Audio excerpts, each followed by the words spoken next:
Episode 4 सब धुआं।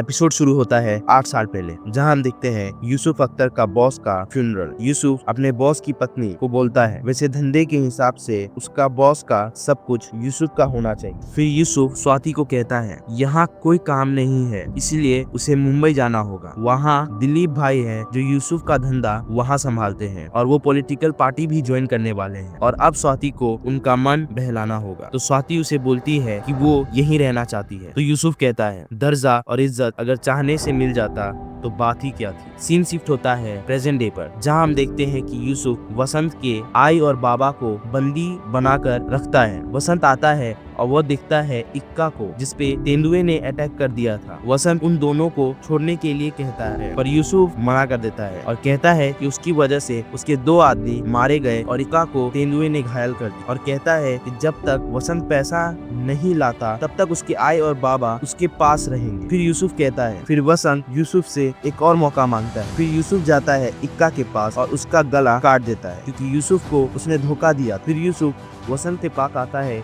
और उसे 1000 करोड़ लौटाने के लिए बोलता है, वो भी 7 दिन। अगले सीन में हम देखते हैं कि वसंत और सभी लोग खाना खा रहे होते हैं, तभी साजिया आ जाती है। सब लोग बहुत खुश होते हैं। फिर वो लोग बताते हैं कि अब वसंत को 7 दिन में 1000 करोड़ लौटाने हैं। साजिया हैरान हो जाती है। फिर वसंत सबको बताता है कि ताज़ा खबर में एक नया फीचर आया है सर्च का। तो साजिया कहती है कि वो स्पोर्ट्स के बारे में सर्च करे। फिर वसंत सर्च करता है और उसे न्यूज मिलती है, नेशनल स्पोर्ट्स काउंसिल अध्यक्ष रमन मुखोपाध्याय के बेटे का अपहरणकर्ता ने 100 करोड़ की फिरौती की मांग। फिर वो लोग डिसाइड करते हैं कि वो उस बच्चे को किडनैप करेंगे। फिर साजिया और मधु एक कैफे शॉप में बैठे होते हैं जहां रमन मुखोपाध्याय का बेटा आता है। फिर साजिया उसके पास जाती है और उसे बात करती है और उसे स्नीकर्स दिखाने के चक्कर में उसे एक पार्किंग लॉट में ले जाती है और फिर उसे किडनैप कर ले। फिर उसके पापा को फोन करते हैं और उसे 100 करोड़ मांगते हैं। फिर वो फोन कट कर देता है। फिर फोन आता है यूसुफ का और कहता है कि उसने प्लान किया था रमन के बेटे को किडनैप करने के लिए ताकि वो उससे स्पोर्ट्स काउंसिल की कुर्सी मांग सके। फिर यूसुफ उस बच्चे को छोड़ने के लिए बोलता है और उसे 100 करोड़ माफ कर देता है और अब बचे 900 करोड़। फिर वसंत घर आता है और अलग अलग तरीके से पैसे कमाने लगता है, लेकिन ज्यादा कुछ कमा नहीं पाता। सीन शिफ्ट होता है और हम देखते हैं कि मधु वसंत को कुछ लोगों के नाम सर्च करने के लिए बोलती है। फिर वो एक आदमी का नाम लेती है, विक्रम खेर। फिर वसंत उसके बारे में न्यूज पढ़ता है। सीन शिफ्ट होता है और हम देखते हैं मधु और वसंत को जो विक्रम खेर के पास जाते हैं और उसे बोलते हैं कि उसके घर पर इनकम टैक्स की रेड पड़ने वाली है, लेकिन वो उसे भरोसा नहीं करता। तो वसंत कहता है कि वो अपने ड्राइवर और सीईओ को कॉल करे और अगर उन दोनों ने कॉल नहीं उठाया मतलब वसंत ने जो कहा है वो बात सच। फिर वो अपने ड्राइवर और सीईओ को फोन करता है, लेकिन दोनों में से कोई भी फोन नहीं उठाता। वसंत उसे कहता है कि वो उससे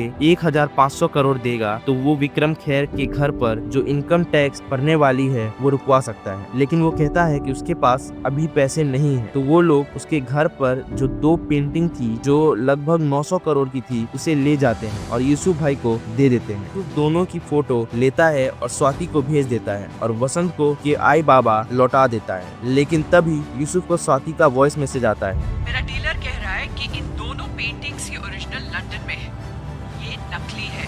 फिर वसंत को समझाने की कोशिश करता है, लेकिन उससे पहले ही end with this episode 4 of Taaza Khabar ends.